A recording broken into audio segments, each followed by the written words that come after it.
मैं बुद्ध की मजबूरी सोच के परेशान होता हूँ कई बार, और फिर मैं सोचता हूँ कि काश यशोधरा जैसा व्यक्तित्व सबका होता।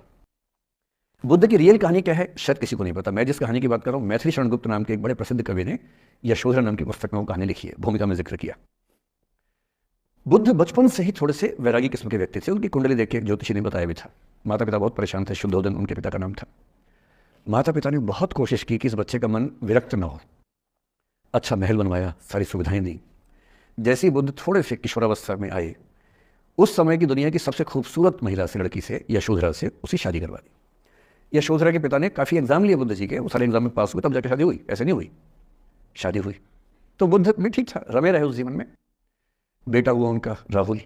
अब बुद्ध की विरक्ति का भाव बढ़ता जा रहा था। 29 साल की उम्र के आसपास ऐसा हुआ कि उन्होंने एक मृत व्यक्ति को देख लिया, एक बूढ़े को देखा, एक भिखारी को देखा, एक बीमार को देखा, विरक्त हो गए और उनका मन हुआ घर छोड़ दूं, ज्ञान की खोज में चला जाऊं। अब ज्ञान की खोज में जाएं, उनको पता है कि भाई मेरी पत्नी भी है, मेरा बेटा भी है, राज्य भी है, कैसे छोड़ दूं? छोड़ना जरूरी है। अंदर की आवाज है कि छोड़ो, तुम इस चीज के लिए नहीं बने हो, तुम्हारा स्वधर्म कुछ और है। बाहर की जिम्मेदारियां है कि छोड़ नहीं सकते।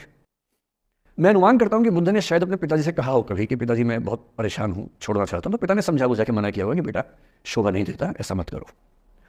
हो सकता है पत्नी से भी बात की हो, पत्नी ने भी कहा हो कि ये क्या बात हुई, हम सबका जीवन तुम पे टिका है, बच्चा अभी बिस्तर से भी नहीं उतरा है, अभी तो चलना भी नहीं शुरू किया है, तुम ऐसी बात कर रहे हो।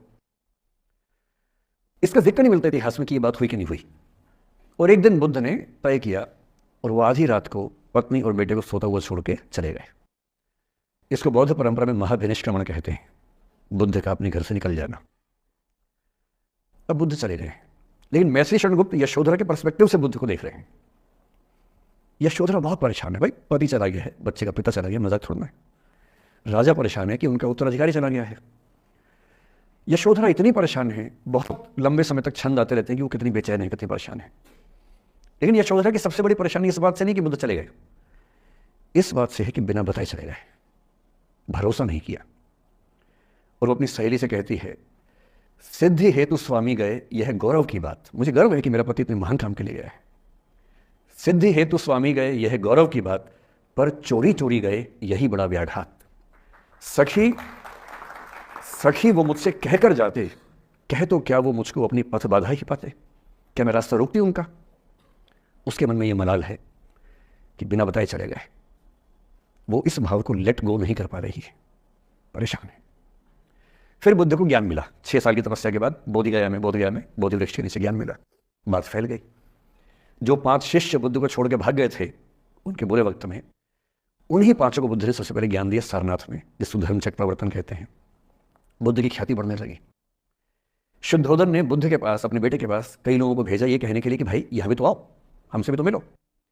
बुद्ध का ऐसा प्रताप था कि जो उनके पास जाता वो बुद्धम शरणम गच्छामि हो जाता, वापस ही नहीं आता।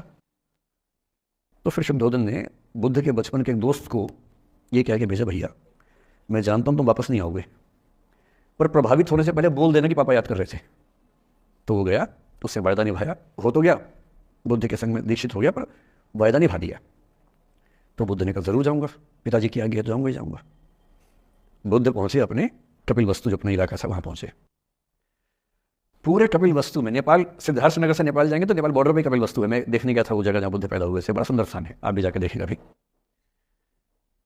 तो बुद्ध पहुंचे, रात को एक धर्मशाला में रुके। अब वहां हल्ला मच गया कि राजा का बेटा धर्मशाला में। बुद्ध ने कहा भाई मैं देखो राजा का बेटा बन के नहीं आया हूं, मैं बुद्ध बन के आया हूं। सुबह उठ के भिक्षा मांगने लग गए उस इलाके में, अपने पिता के राज्य में। पिता ने सिर पीट लिया कि भाई क्या कर रहे हैं। फिर बुद्ध ने सूचना भिजवाई कि मैं बुद्ध हूँ, बेटा हूँ संयोग से, ठीक है मैं आ रहा हूँ मिलने के लिए, पर मैं बुद्ध होके आया हूँ, मेरी चर्या है, नियम है, मैं भिक्षा से ही जीवन जीता हूँ अपना।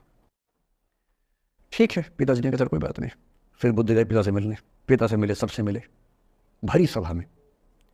लेकिन यशोधरा नहीं आई मिलने के लिए, लेट गो नहीं कर पा रहे थे। उसके मन में दर्द था, छुप के क्यों गया, बता के जाता। बुद्ध ने पूछा पिता से कि यशोधरा कहाँ है, तो बोले कि वो कह रही है कि अगर बुद्ध मिलना चाहेंगे तो खुद ही मिलने आएंगे मुझसे, मैं क्यों जाऊंगी भाई, आत्मसम्मान भी तो कोई चीज़ है, मैं क्यों मिलने जाऊंगी। तो बुद्ध मिलने गए। सोचिए एक कमरे में यशोधरा बैठी है, राहुल साथ में। अब राहुल थोड़ा सा बड़ा हो गया है, 6-7 साल का है। बुद्ध गए हैं। अब आपके मन में आ रहा है कि बुद्ध वहाँ जाके बोलेंगे सॉरी मैंने गलत किया, I hurt you, I really feel sorry. Buddha है वो बुद्ध, वहां जाके क्या बोल रहे पता है? भिक्षाम देहि, भिक्षा दो। और यशोधरा कितनी महान महिला रही होगी, उसने अपने बेटे का हाथ बाप के हाथ में दे दिया। लेट गो का इससे महान उदाहरण दुनिया के इतिहास में नहीं है कि चलो आखिर तुमने आके झुक के कुछ मांगा तो सही। उसकी जितनी ईगो थी, अहंकार था, सब विगलित हो गया। और जो औरत परेशान थी कि मुझसे बिना बताया गया, उसने अपने बेटे को दे दिया कि इसको लेके जाओ, क्योंकि मैं जानती हूँ कि तुम महान काम कर रहे हो, और तुम महान काम कर रहे हो तो मैं क्यों बीच में आऊंगी भाई? मेरा पति महान काम कर रहा है तो मुझे खुशी होनी चाहिए, और तुम्हारी उस खुशी में मैं क्यों पीछे हटूं? बस मुझे भरोसे में लेके जाते तो और खुश होती। ऐसी दूसरी कहानी राधा जी की है।